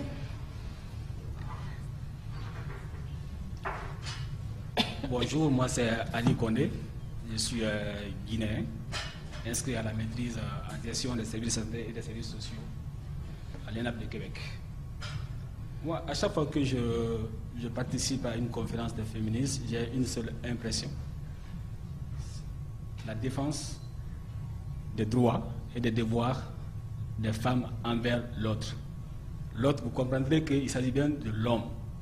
Mais les femmes entre elles, le sujet a été abordé, mais j'ai comme impression qu'il a été effleuré. On n'est pas rentré en profondeur. Mais est-ce qu'il existe réellement des inégalités entre les femmes elles-mêmes? Si oui, quels sont les leviers que vous êtes en train de mettre en place pour faire face à ces leviers-là? Ça, c'est la première question.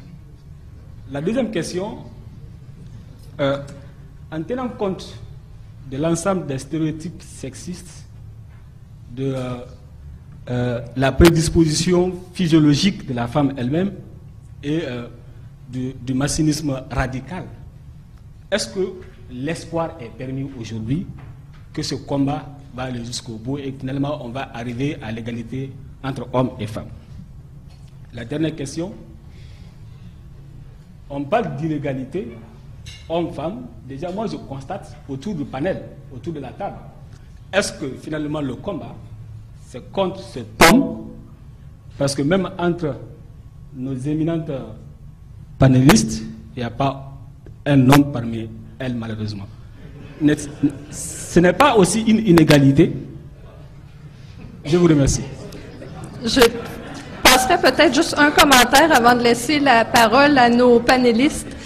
Dans le champ des études féministes, présentement, il y a 25% d'inscriptions qui sont des inscriptions d'hommes, donc il y a 75% d'étudiantes et 25% d'étudiants. Il y a un réseau québécois féministe qui regroupe l'ensemble des chercheurs en études féministes au Québec, qui compte, j'oublie la statistique, mais je pense que c'est 12% de chercheurs réguliers qui sont des hommes aussi. Donc, évidemment, on n'est pas à parité, mais il y a quand même une présence d'hommes à la fois dans les travaux de recherche et dans la relève universitaire. Je voudrais juste préciser, cette question est très bonne, mais je crois qu'on a eu une question de fille, 2 questions de filles, tout le reste, c'est des gars qui ont posé des questions. Mais il faut pas juste applaudir, madame. Faut parler. Mais juste pour revenir à votre souci que je comprends, il faut faire attention, parce que nous, on est ici, oui, on s'exprime sur un sujet que nous connaissons.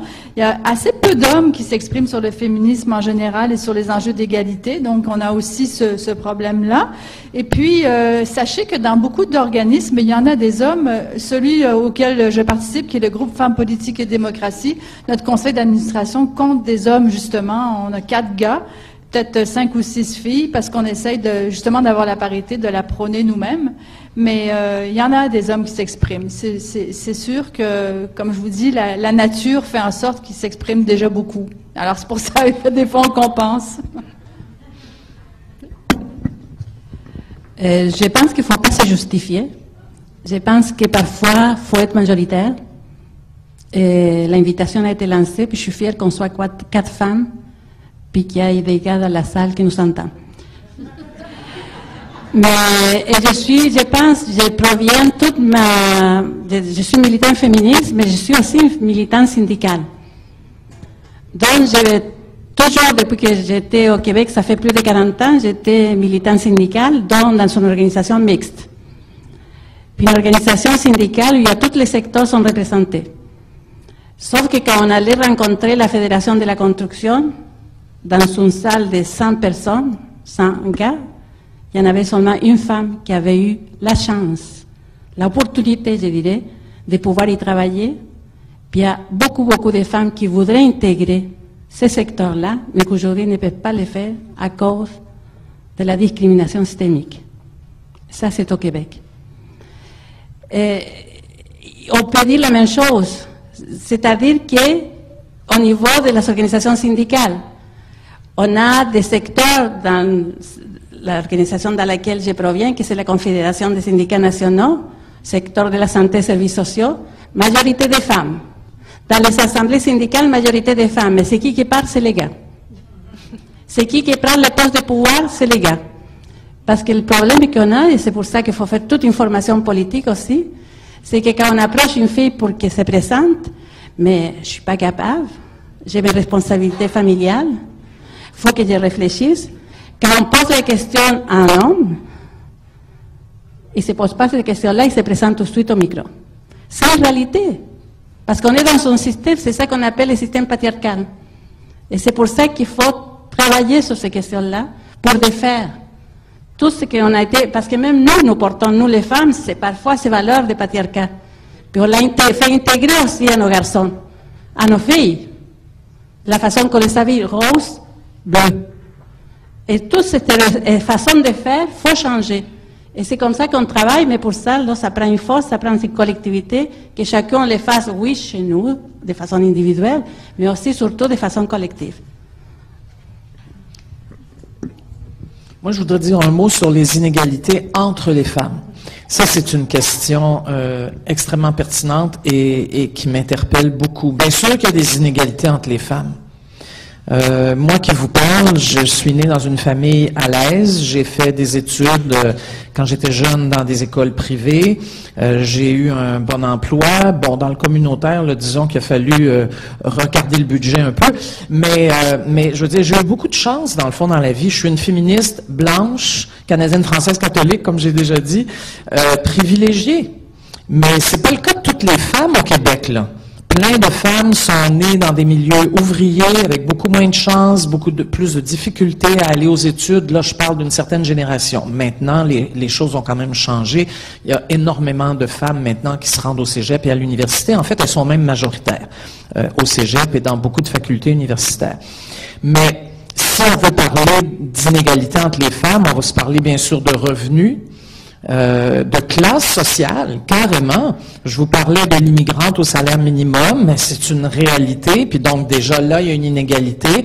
En plus, j'ajouterais des discriminations fondées sur la couleur de la peau, fondées sur la religion. Vous êtes quand même au Québec ou au Canada depuis un certain temps, donc vous avez probablement vu passer tous les débats sur la laïcité, l'identité, le vivre ensemble.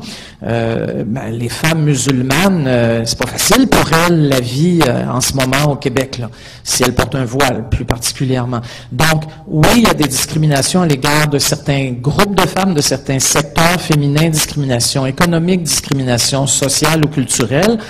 Et alors ça, c'est le côté sombre des choses.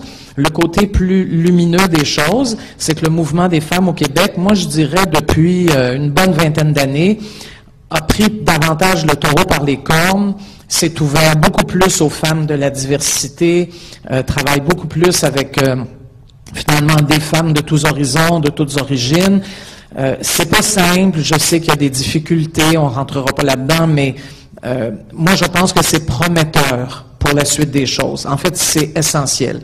Et Michel aura peut-être trop de modestie pour le dire, mais quand elle était présidente de la Fédération des femmes du Québec, la Fédération a signé une sorte d'entente de nation à nation avec femmes autochtones du Québec, ce qui était une première aussi, parce qu'on n'en a pas beaucoup parlé de la situation des femmes autochtones, mais elle est très souvent dramatique. Donc, il y a des pas qui se font, mais il y a des inégalités qui perdurent, c'est un fait.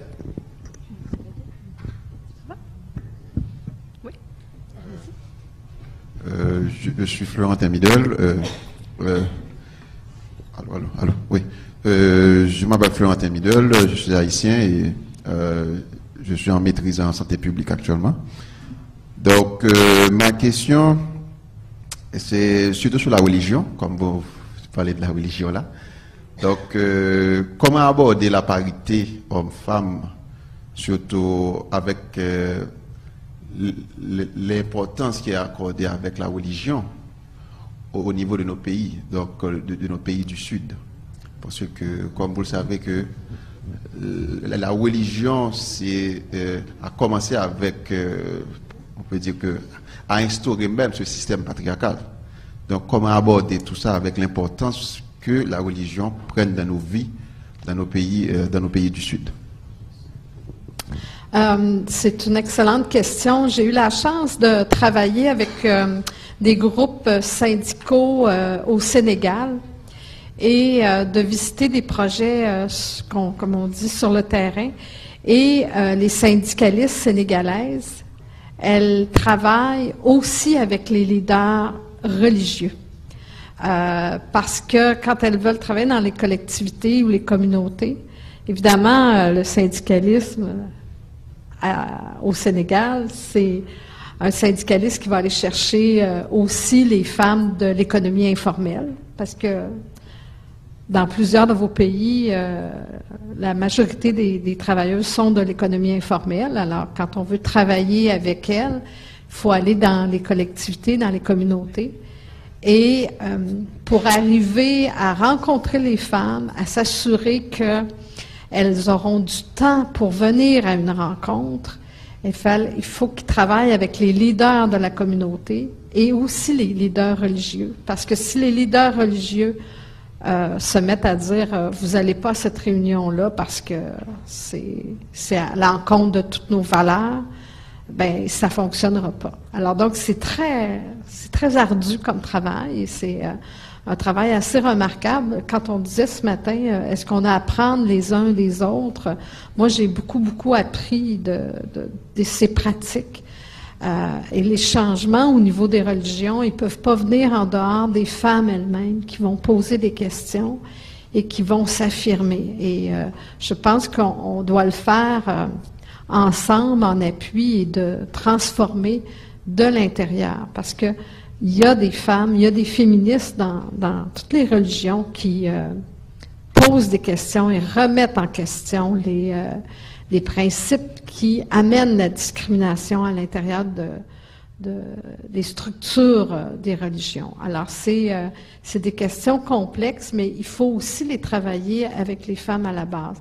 On sait aussi que les femmes ont tellement peu de temps que très souvent, c'est le loisir, entre guillemets, c'est aussi passe par la religion, aller dans les offices religieux, tout ça. Vous venez d'Haïti, les syndicats qui tentent de syndiquer les femmes ou de défendre les droits des femmes dans les zones franches. Moi, j'étais toujours étonnée de voir que c'est 95% des femmes qui travaillent dans le textile, dans les zones franches. Et les syndicalistes que je rencontrais de ces zones-là, c'est des hommes, mais les femmes n'ont pas le temps. Et en plus des tâches, c'est elles aussi qui assurent le développement des églises de leur communauté. Alors, il faut forcer les églises à dire, il faut laisser du temps aux femmes pour qu'elles défendent leurs droits. Alors donc, on peut pas juste exclure les églises et les leaders religieux, il faut aussi les confronter et aller trouver des alliés qui vont pouvoir faire avancer les droits des femmes. Parce qu'il y a toujours eu des leaders un peu contestataires au sein de différentes églises. Je pense en Amérique latine, entre autres, il y a eu des grands leaders religieux qui ont amené des questions très progressistes. Alors, je pense qu'il faut le travailler de l'intérieur, mais on ne peut pas en faire abstraction dans nos stratégies pour l'atteinte de l'égalité des droits des femmes. Monsieur, juste avant de vous donner vous êtes en ligne pour le micro? Toutes les deux? Bon. Je pense que Est-ce que c'est préférable dans ce cas-là de prendre l'ensemble des questions puis de faire un tour de table puis de laisser la parole parce que je vois que le temps file. Donc, je vais vous inviter à poser vos questions l'une à la suite de l'autre, s'il vous plaît. D'accord. Moi, je viens du Burkina Faso. Je m'appelle Sangli Saïbou. Je suis à la maîtrise en droit de l'environnement et du développement durable à l'université Laval. Bon, je voudrais vous dire merci pour vos brillants exposés. Mais néanmoins, je voudrais relever quand même des accords parce que moi, je n'arrive pas à comprendre l'impact qu'il y a de changer notre façon d'écrire ou notre façon de parler le français pour prendre en compte donc le genre. Je ne vois pas l'impact. Est-ce que vous pouvez nous expliquer? Parce que j'ai peur du devenir de notre français et de notre académie. Merci. Bonsoir. Merci aux panélistes. Je suis Marie-Luce Ouattara, je viens de la Côte d'Ivoire. Je suis inscrite à la maîtrise en technologie éducative. Ma question porte sur la violence conjugale. J'aimerais savoir quelle est la stratégie à adopter contre la violence conjugale, surtout dans le contexte africain où cette violence, c'est comme un tabou. La femme, pour l'exprimer, c'est un problème. Et même si elle va devant les autorités pour exposer la situation, il y a des fois où ce n'est pas pris vraiment en considération. Donc j'aimerais savoir quelle stratégie adopter. Merci. Comment? Dans le cas, il y a la violence. L'homme a Moi, je vais continuer. Moi, je parle plutôt de la violence des hommes contre les femmes, puisque... Oui. Merci. Je vous demanderai de poser les autres questions, s'il vous plaît, pour que... Je dis que ça, c'est une réaction violente. Je m'appelle Catherine Dufoum. Je suis du Cameroun. Je viens du Cameroun. Et je prépare un doctorat en administration publique. Je suis féministe déjà. Donc, c'est pour ça que j'ai dit tout à l'heure que peut-être beaucoup de femmes ne s'expriment pas, parce que parmi nous, il y a également des féministes. Et moi, je me définis plus comme une féministe pragmatique. Parce que pour moi, le féminisme doit être un levier pour le développement de nos pays et pas seulement une théorie académique ou des symposiums comme celui-ci. Alors, moi, je m'intéresse beaucoup plus à la politique d'aide internationale féministe. On n'en a pas beaucoup parlé, faute de temps, mais je n'avais pas une question précise. Je veux seulement dire que nous en attendons beaucoup, surtout dans les mouvements féministes au Cameroun, par exemple. On vient, par exemple, de changer le code pénal pour essayer de mettre une certaine égalité dans la constatation de l'infidélité ou de l'adultère, précisément. Or, ça fait tout un tollé et ce n'est pas encore rentré dans les mœurs. Donc, on attend de cet instrument-là, comment est-ce qu'on peut former des femmes à intégrer, par exemple, ce volet égalitaire dans les questions de famille, donc également le problème de la polygamie. Voilà une autre question qui nous dérange et même qui nous divise entre femmes. Donc, on attend beaucoup de ce genre d'instruments pour essayer de voir comment construire un discours féministe en tenant compte des réalités culturelles de nos propres pays. Merci beaucoup.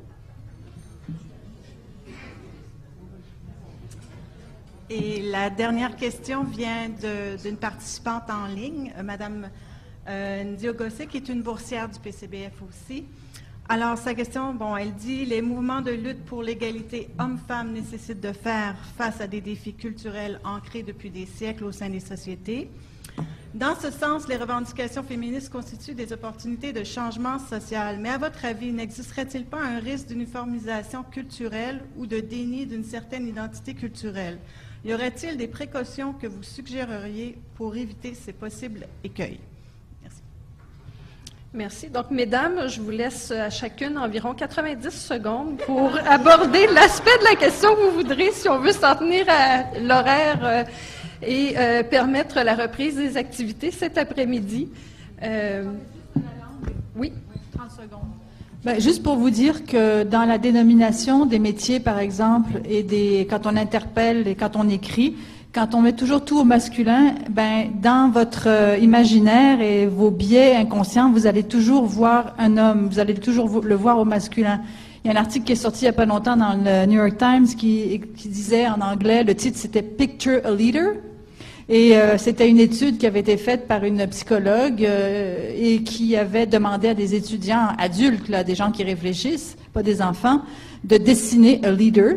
Et tout, je le dis en anglais parce qu'il n'y a pas c'est pas une chef ou un chef, c'est vraiment neutre, un leader. Et ils ont tous dessiné des hommes. Donc c'est pour vous dire à quel point c'est très inconscient. Alors changer la langue, c'est un peu agir là-dessus. Moi, je vais y aller uniquement sur la question de la violence conjugale parce qu'il y a plein de questions. Puis en même temps, ça va me permettre de dire que une chose qu'on a apprise dans le mouvement des femmes au Québec en travaillant à organiser la Marche mondiale des femmes, c'est qu'il y avait des droits universels, mais qu'il y avait aussi, bien sûr, toutes les stratégies possibles, dépendant des pays, des situations, pour arriver à conquérir ces droits universels. Donc, la dame qui a posé une question là, par Internet, elle a raison de dire, attention, ça c'est quelque chose qu'on a beaucoup entendu depuis 50 ans, bon, les féministes du Nord vont venir nous dire quoi faire. Non. Non.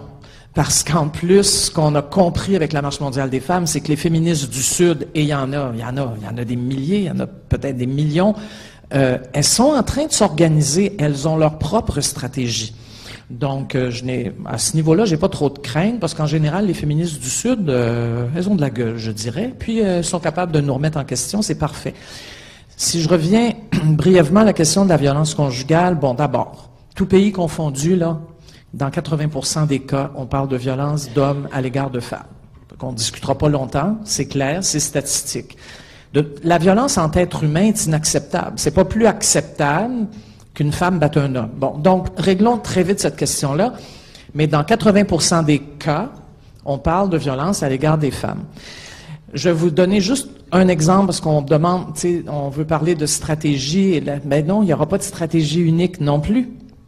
Mais je suis allé il y a presque un an maintenant en Afrique du Sud et là-bas, j'ai rencontré des femmes formidables, tout ça, puis j'ai eu des nouvelles depuis ce temps-là. Alors, il y a un petit village où là, les femmes ont décidé à un moment donné de se rencontrer dans un premier temps entre femmes et d'essayer de faire le tour des problèmes qu'elles vivaient. Et un des grands problèmes non dits, tabous, était celui de la violence conjugale. C'était la première fois que les femmes s'en parlaient entre elles. Donc, avoir un lieu d'expression de la parole, c'est déjà important. Ensuite, ce qu'elles ont fait, enfin les nouvelles que j'en ai eues, là, elles se sont rencontrées avec les hommes pour avoir une discussion ensemble. C'est pas toujours facile, je sais. Je suis allé aussi au Mali à plusieurs reprises, donc j'ai eu des discussions avec des hommes, avec des femmes. C'était super intéressant, parfois ensemble, parfois séparément. Mais c'est possible, à un moment donné, d'arriver à ce dialogue. Et les femmes ont décidé de se soutenir aussi entre elles, mais même avec le soutien d'hommes qui étaient bien d'accord que cette violence devait cesser. Et donc, quand on entend des cris, parce qu'au village, les maisons sont pas si éloignées les unes des autres, hein? Et quand on entend des cris, désormais, il y a un voisin qui vient. Donc, c'est pas toujours la police, c'est pas toujours l'institutionnel tout de suite. C'est, on va arrêter de dire que c'est pas de nos affaires, puis on va aller chez les voisins voir qu'est-ce qui se passe. Juste ça, dans la vie de bien des femmes de village, fait une grande différence. Je pense que concernant la violence faite aux femmes, on a parlé de la violence conjugale, mais il y a l'autre violence qu'on appelle des féminicides, que c'est un phénomène qui frappe très très fort, c'est ça que je connais le plus en Amérique latine. C'est vraiment, là, dans chaque pays, là, il y a des femmes qui sont assassinées. Donc, il y a une campagne qui s'est faite avant MeToo, s'appelait la campagne Pas une de plus. Entre autres, des milliers de femmes ont marché dans les rues dans différents pays en Amérique latine pour contester les féminicides, pour travailler. Ça a commencé au Mexique, puis ça finit au Chili, ça passait par l'Argentine, la Bolivie, etc. Alors, ça c'est très intéressant, je vais te laisser, c'est bon de compléter comme ça. Alors, je pense qu'on apprend aussi, on est très à l'écoute. Surtout moi, on a des expertises de terrain comme militants, parce que nous sommes des militants de terrain.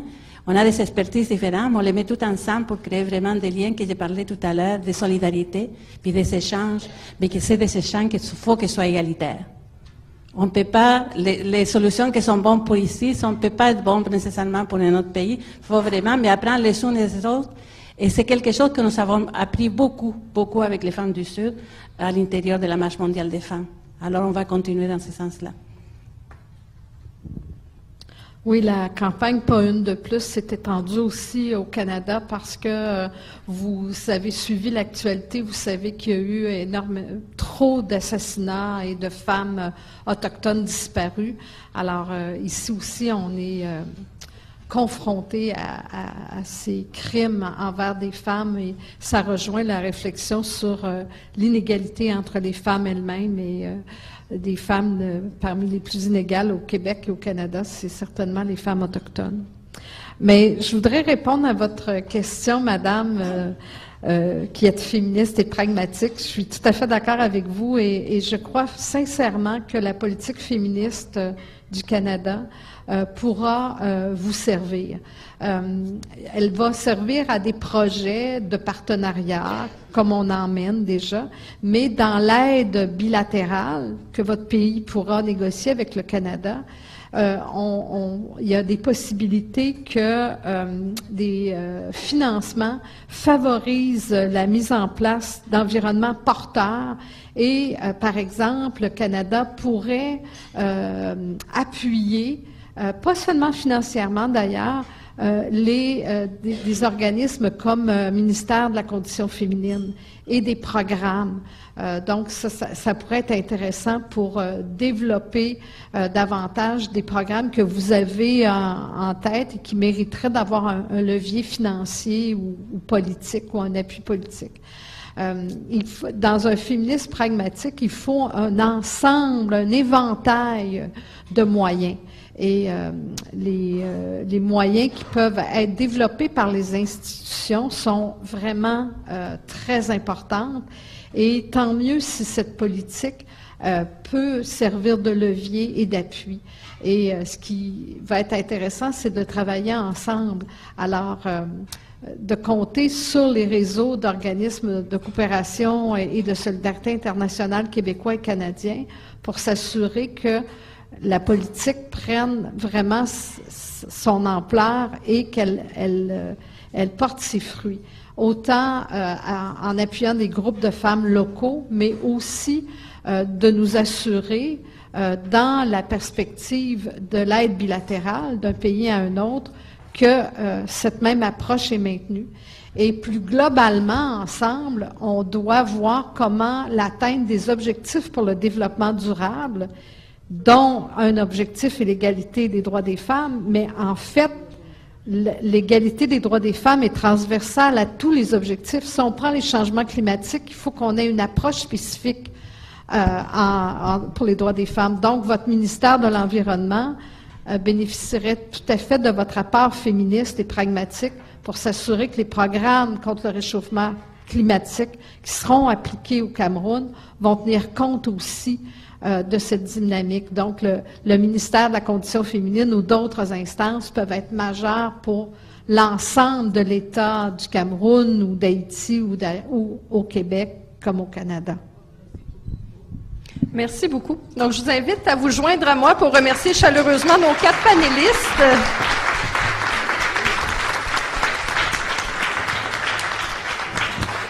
Et je voudrais terminer en remerciant chaleureusement le Programme canadien des bourses de la francophonie pour l'opportunité d'organiser ce panel. Et surtout, merci à vous toutes et tous de votre attention, de votre participation. Et je vous invite à continuer la réflexion pour voir comment vous pouvez contribuer à changer le monde. Merci. Merci à nos chers panélistes. Merci Dominique à l'Institut. Et en tout cas, je vous laisserai juste avec quelque chose qui m'était resté en tête lors de la dernière session qu'on avait faite à Québec avec Isabelle Auclair, qui est d'ailleurs au niveau de l'Institut et qui enseigne à l'Université Laval. Fondamentalement, on en revient à une question de prendre conscience des privilèges que l'on a. Okay? Et il n'y a personne ici qui n'a pas un privilège par rapport à quelqu'un d'autre. Et notre responsabilité en tant que citoyen du monde, c'est veiller à réduire les privilèges parce que si on est privilégié, c'est parce qu'il y en a qui en bénéficient pas. Et de manière transversale, la question des femmes qui systémiquement se retrouvent non privilégiées. C'est tout. Ce n'est pas une question de on coupe une tarte et si je t'en donne un plus gros morceau, moi j'en perds un morceau. Ce n'est pas du tout ça. C'est une question de droit. C'est tout. Donc, je vous laisse là-dessus. Et je pense que vous reprenez les ateliers avec toutes vos personnes principales, facilitateurs, facilitatrices. Et je vous souhaite un bon après-midi. Merci.